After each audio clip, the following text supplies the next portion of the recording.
Elias Soares. Existe uma alma imortal em Mateus 10, 28.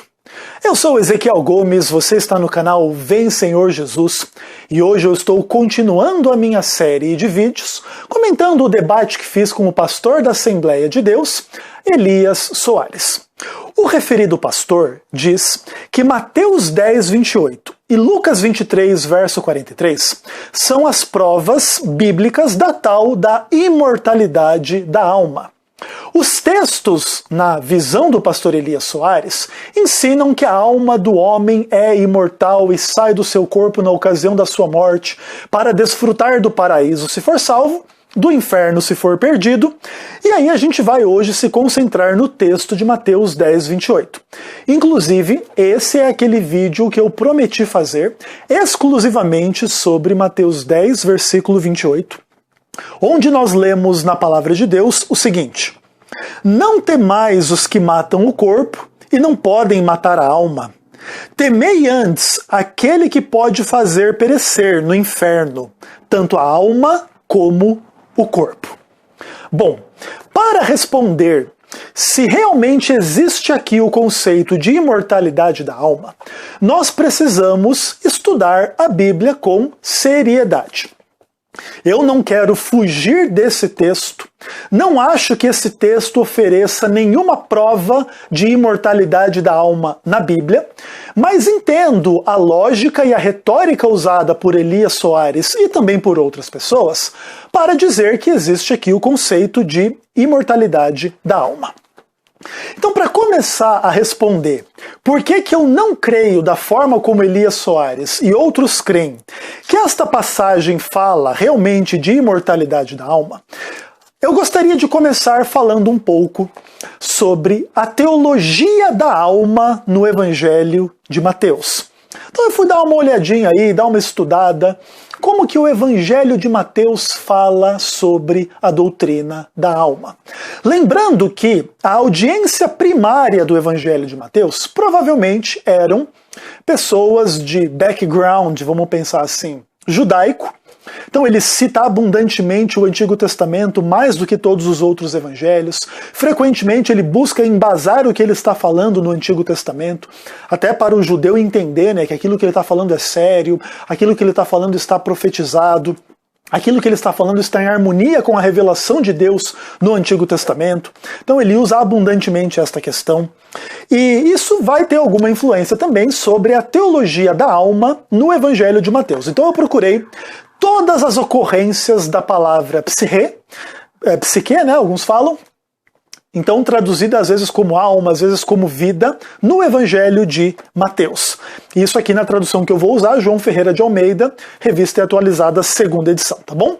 Então eu fui dar uma olhadinha lá no Evangelho de Mateus, e eu encontrei algumas questões muito interessantes. Retomando um pouco o meu vídeo passado, que eu falei sobre o verbo apólime. O verbo apólime acontece na primeira vez no Evangelho de Mateus, no capítulo 2, versículo 13, onde se fala ali que Herodes iria procurar o menino para o matar. E matar ali é o verbo apólime. Isso é importante para a gente entender a primeira ocorrência da palavra alma no Evangelho de Mateus, que acontece dentro deste mesmo contexto, entretanto no versículo 20. E ali, esta mesma cena descrita, esta mesma ideia descrita aqui de que Herodes queria matar o menino, apólime o menino, Jesus, vai ser colocada de uma outra forma no capítulo 2, no verso 20, onde a Bíblia diz assim, né, que apareceu em sonho ali para José um anjo que falou o seguinte: dispõe-te, toma o menino e sua mãe, e vai para a terra de Israel, porque já morreram os que atentavam contra a alma do menino. Interessante, essa é a primeira ocorrência da palavra alma no Evangelho de Mateus. Aqui a palavra psique acontece, né? A tradução que eu estou usando, ela fala ali aqueles que atentavam contra a vida do menino. Mas é interessante entender que aí é a palavra alma que está sendo colocada. Então veja bem, Herodes estava procurando matar o menino. Como é que o verso 20 descreve essa situação? Atentava contra a alma do menino. Então é interessante que a primeira ocorrência da palavra alma no Evangelho de Mateus já está no contexto da alma ameaçada de morte. Porque o Herodes quer matar a alma do menino Jesus. Ok, muito interessante. Próxima ocorrência da palavra alma. Capítulo 6, versículo 25.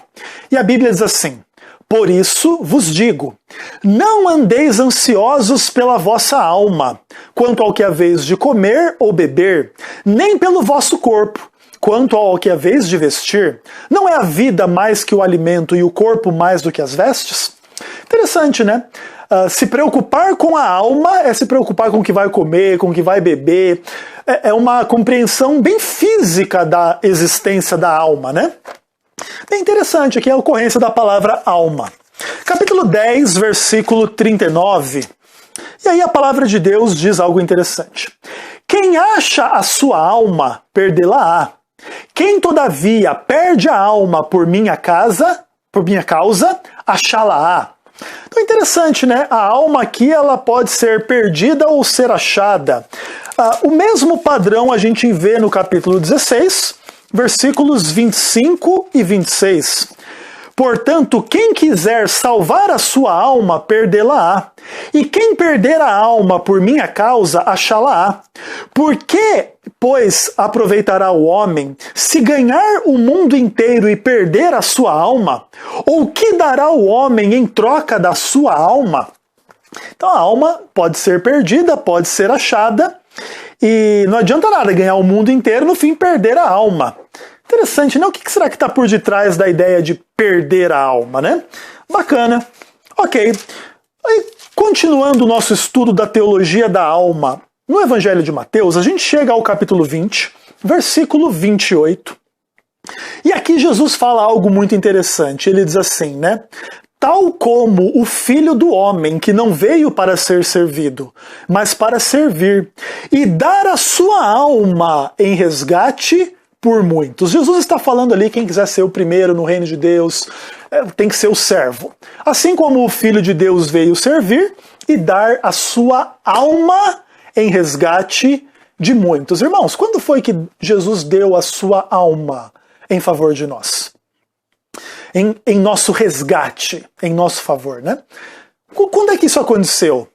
Se eu não me engano, foi na cruz onde ele morreu, né? Foi ali que ele derramou a sua alma, onde ele deu a sua alma, entregou a sua alma por nós em resgate. Então, quando Jesus vai falar da sua morte, ele fala de dar a alma em resgate a favor de muitos. E o versículo 38 do capítulo 26, ali ocorre a última vez a palavra alma no Evangelho de Mateus, e ali a palavra do Senhor diz assim para nós. Então Jesus lhes disse, a minha alma está profundamente triste até a morte. Fica aqui e vigiai comigo. Bom, perfeito. Aqui estão as ocorrências da palavra alma no Evangelho de Mateus. Portanto, nesse Evangelho, a alma é ameaçada de morte. Capítulo 2, verso 13 e verso 20. E, de fato, a alma morre, porque Jesus dá a vida, né, dá a alma pelas ovelhas em resgate. Então, capítulo 20, verso 28, e o capítulo 26, verso 38, né? A alma se entristece até a morte. Não existe nenhum conceito de alma imortal aí, até onde a gente está vendo. A alma no Evangelho de Mateus não é indestrutível ou eterna, uma vez que ela pode ser perdida. Mateus capítulo 10, verso 39 e capítulo 16, versos 25 e 26. Interessante também que a alma come e bebe, né? Se preocupar com a alma é se preocupar com o que comer e beber. Mateus capítulo 6, verso 25. Portanto, em todas as ocorrências da palavra alma no Evangelho de Mateus, tirando Mateus 10, 38, que é o texto 10:28, aliás, que é o texto que o Elias Soares acha que prova a imortalidade da alma, não existe no Evangelho de Mateus nenhum conceito de imortalidade da alma. Caso existir no capítulo 10, verso 28, será a única ocorrência onde a alma é imortal. Em todas as outras, a alma está envolvida em morte ou perigo de morte. Aí o que acontece? Agora imagine, hipoteticamente, que Elias Soares tivesse razão e realmente Mateus 10:28 pregasse imortalidade da alma. Que tipo de confusão isso traria para o próprio Evangelho de Mateus? Percebam algumas coisas. Primeiro de tudo, as ameaças de morte à alma do menino Jesus seriam completamente sem sentido. Aqueles que procuram a sua alma. Herodes procura para o matar. É apólime a alma de Jesus. Mas se a alma não morre, qual é o sentido? Não tem sentido nenhum essa ameaça. Essa é uma ameaça vazia. A alma não morre. Sabe? Não faz sentido o texto bíblico se você avaliar por essa perspectiva. Outra coisa. Quando Jesus dá a própria alma em resgate de muitos, se a alma fosse imortal, isso implicaria uma coisa muito complicada. Que, na verdade, o Jesus verdadeiro, a alma de Jesus, que realmente é o Jesus de fato, a alma da pessoa, não teria morrido. A alma não morre, a alma é imortal. Então só quem teria morrido por nós teria sido o corpo de Jesus, não a alma de Jesus. Interessante, né?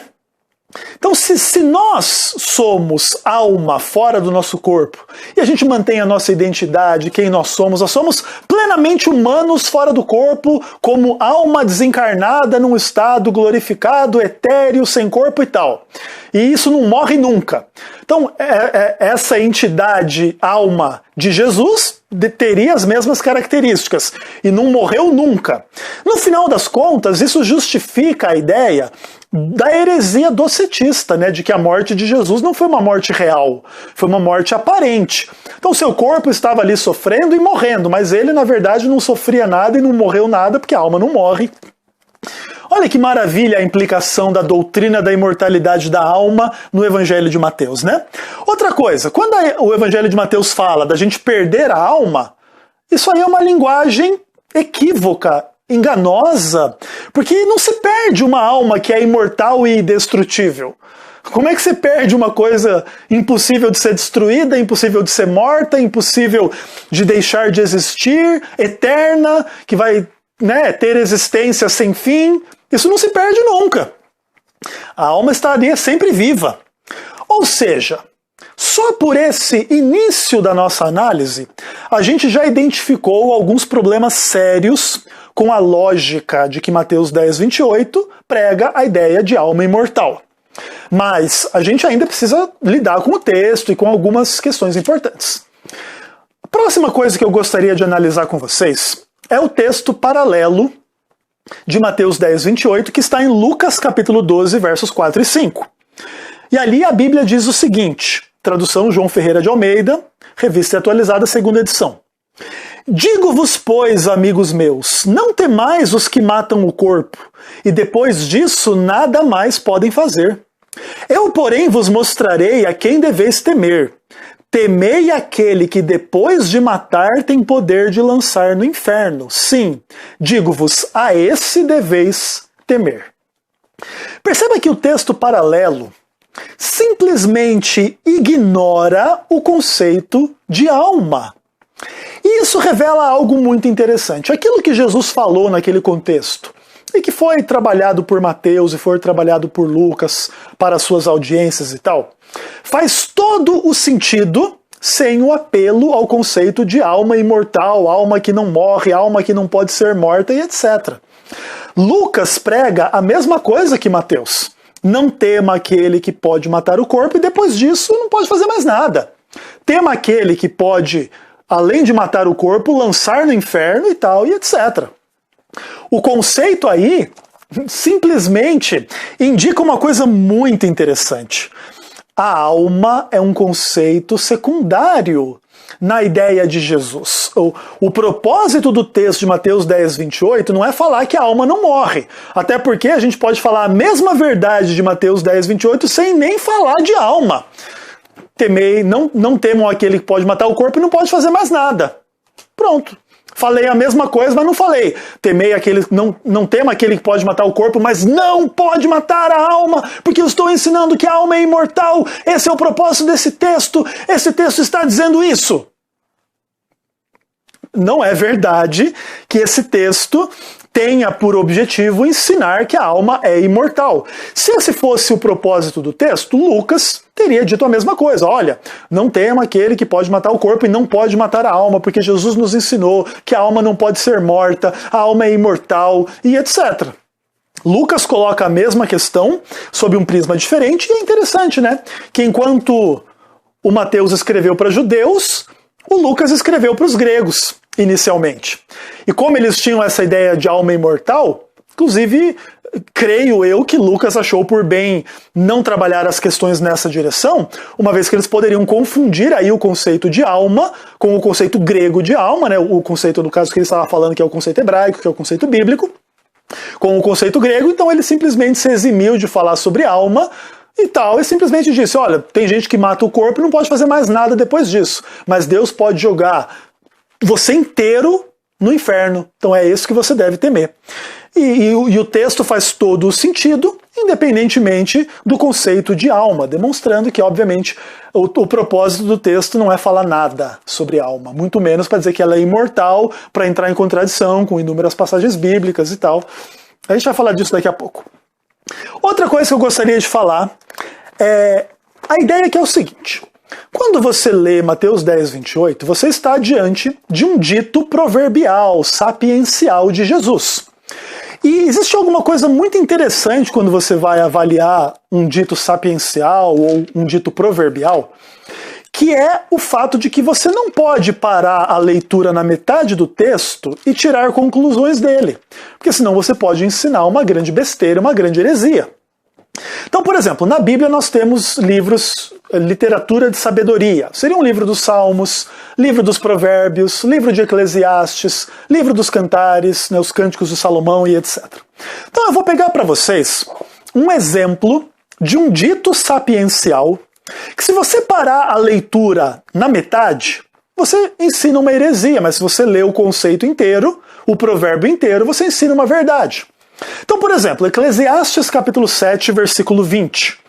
Ali, o dito sapiencial diz o seguinte: não há homem justo sobre a terra que faça o bem e que não peque. Então perceba, essa é uma informação completa. Agora, se você parar ela pela metade, você vai encontrar alguns problemas. Não há homem justo. Entenda que a Bíblia chama vários homens de justo, certo? Então José foi justo, inclusive lá no texto que a gente leu de Jesus ali em Mateus 2, né? José era homem justo e não queria infamar Maria e queria deixá-la em secreto, e é nesse contexto que o anjo aparece para ele e diz que o ente santo queria nascer, era Cristo e tal, e ok, e aí ia levar ele lá para o Egito, depois ia trazer de volta, do Egito chamei meu filho.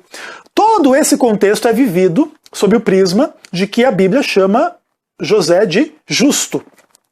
Obviamente que ele não é justo no sentido absoluto, mas ele é justo. Outra coisa, não há homem justo sobre a terra que faça o bem. O Novo Testamento fala muitas vezes que a gente deve fazer o bem, isso implica que a gente pode fazer o bem, e revela pessoas fazendo o bem. Que façamos o bem, principalmente aos da família da fé e tal. E aqueles que fazem o bem, encomendam a alma ao Criador e tal. Em muitos momentos a Bíblia diz que existem pessoas então que são declaradas justas, que fazem o bem, mas o que o provérbio aqui em Eclesiastes 7:20 está dizendo? Não existe homem justo sobre a terra que faça o bem e que não peque. Basicamente o que está sendo dito aqui é que não existe ninguém absolutamente perfeito e absolutamente sem pecado. Isso é verdade. Ainda que a Bíblia chame homens pecadores imperfeitos de justos e que fazem o bem em um contexto ou em outro. E obviamente aí quando você vai estudar amplamente a teologia, você vai entender que está existindo aí a influência da graça de Deus. O homem não faz o bem e não é justo por si mesmo, mas pela fé, mas pela graça e etc. De qualquer forma, se você lê o provérbio pela metade, não há homem justo, e aí lê lá, José foi justo, pronto, você encontrou contradição na Bíblia, você já está ensinando em nome da Bíblia algo que contradiz a própria Bíblia. É exatamente isso que faz Elias Soares com Mateus 10, 28. Olha, não tema aquele que pode matar o corpo e não pode matar a alma. Aí ele para a leitura. Tá vendo? Está dito que não pode matar a alma, porque a alma é imortal. O cara tá pegando a metade do provérbio e tá fazendo uma conclusão que vai contrário ao restante do provérbio. Mas temei aquele que pode matar a alma e o corpo no inferno. Apole-me a alma no inferno. E a gente já falou bastante do verbo apole-me no vídeo anterior. E o sentido do verbo apole-me aí é matar. Ah, você discorda de mim porque não sei o quê, porque na verdade eu sou adventista, e então eu fico pregando as heresias de Ellen White, e etc. E por isso que eu estou negando a palavra de Deus em Mateus 10, 28, que ensina que a alma é imortal. Bom, você pensa exatamente assim? Então eu vou dizer para você uma coisa bem interessante. Você conhece esse camarada aqui? Vou mostrar a fotinho dele para vocês aí. Esse camarada, o nome dele é Oscar Cullmann. Existe algo interessante aqui dito a respeito dele, se diz o seguinte: Oscar Cullmann é considerado uma das maiores autoridades da teologia do Novo Testamento do século XX. Teólogo alemão, não era adventista, não acreditava em Ellen White, dos maiores teólogos aí, autoridades de teologia do Novo Testamento. Então veja, de vez em quando nós adventistas somos acusados que a gente não crê no Novo Testamento, a gente só crê no Antigo Testamento e tal, não sei o que. Então eu trouxe para vocês a palavra de um erudito no Novo Testamento, dos maiores da teologia e tal. Eu gostaria de mostrar para vocês o que ele fala sobre o texto que a gente está estudando aqui. Então ele diz o seguinte nas páginas 26 e 27 do seu livro Imortalidade da Alma ou Ressurreição dos Mortos. E aí, Oscar Cullmann diz o seguinte: é importante ver quão diferente é a antropologia do Novo Testamento daquela dos gregos. Mesmo a tão citada declaração de Jesus em Mateus 10, 28, de maneira alguma pressupõe o conceito grego. Não temais os que matam o corpo e não podem matar a alma. Isto poderia pressupor a ideia de que a alma não precisa do corpo, mas o contexto do verso mostra que esse não é o caso. Jesus continuou dizendo: tenhais medo daquele que mata a alma. Ao contrário, temei antes aquele que pode fazer perecer no Geena tanto a alma quanto o corpo. Isto é, temei a Deus, que é capaz de entregar-vos completamente à morte, a saber, quando ele não vos ressuscitar para a vida. Nós ouvimos Jesus dizendo em Mateus 10, 28, que a alma pode ser morta, a alma não é imortal. Eu vou tirar um print dessas passagens aqui, vou colocar no Facebook aí para quem quiser ver. Essas são palavras do Oscar Cullmann, que não é adventista, que não crê em Ellen White e que simplesmente destrói qualquer visão imortalista de Mateus 10, 28, uma das maiores autoridades em teologia do Novo Testamento. E outra, eu não precisaria do apelo à autoridade do Oscar Cullmann. Eu li todas as passagens que falam de alma no Evangelho de Mateus e não encontrei uma que fale de alma imortal. E caso Mateus 10, 28 falasse de alma imortal, você entraria em contradição com várias outras passagens do próprio Evangelho. Então isso demonstra que para a coerência do documento o Evangelho de Mateus, é necessário, a coerência teológica e etc., é necessário que a alma não seja um conceito grego de alma imortal que sai do corpo e que vive independentemente do corpo e etc. Então, nota 0 em exegese, nota 0 em contexto, nota 0 em interpretação teológica para Elias Soares. Mas, e se ele tivesse razão? Se o Elias Soares tivesse feito essa leitura aí, muita gente também, além dele, usa essa citação aí para dizer que a alma é imortal, quais seriam as implicações disso? Primeiro de tudo que uma alma imortal é um conceito desastroso para o cristianismo. Começo da conversa, o Antigo Testamento já seria heresia que diz a alma que pecar, essa morrerá. Então o Antigo Testamento já virou heresia. Já não é mais palavra de Deus inspirada por Deus. É heresia, mentira, coisa totalmente equivocada, dizendo que a alma morre, mas a alma não morre não. Beleza. Outra coisa. O próprio Novo Testamento seria heresia, até a própria passagem que a gente está ensinando. Temei aquele que pode matar a alma e o corpo no inferno. Essa passagem também seria heresia, porque como é que Deus pode matar no inferno a alma se a alma não morre? Aí já tem o problema. Terceiro problema é que o espiritismo se demonstraria viável e até mesmo mais benevolente que o cristianismo bíblico. Então, se a alma é imortal, por que dizer que ela vai ser torturada eternamente no inferno? Deus poderia fazer ela reencarnar e pagar os seus pecados e melhorar e não ficar eternamente no inferno. Então, nesse caso, o espiritismo é viável porque ele também defende a alma imortal. E ele é mais benevolente que o cristianismo bíblico, porque aí o cristianismo bíblico supostamente diz que a alma é imortal e vai ficar queimando eternamente no inferno, e o cristianismo espiritista, né, o espírita, vamos dizer assim, ele então ofereceria aí uma alternativa mais benevolente do caráter de Deus para esta situação. E deixando claro que nós, mortalistas e aniquilacionistas, não temos esse problema porque entendemos que a alma não sofrerá eternamente no inferno e tal. Mas essa é uma discussão, inclusive, que a gente pode fazer em algum outro momento. Também, em quarto lugar, a ideia de uma alma imortal simplesmente nega a morte. E quando você nega a morte, você destrói aquilo que é o quê? A consequência do pecado. Então você absolve o pecado não tem a consequência da morte. Você pode pecar à vontade, que a sua alma é imortal, e você não vai morrer nunca. A sua alma, que é o seu eu verdadeiro, não vai morrer nunca. E, por final, a última implicação é que Satanás e a mentira que ele pregou no Éden, certamente não morrereis, elas prevalecem. Ou seja, olha só as implicações da compreensão da imortalidade da alma para o cristianismo bíblico. Algo absolutamente desastroso.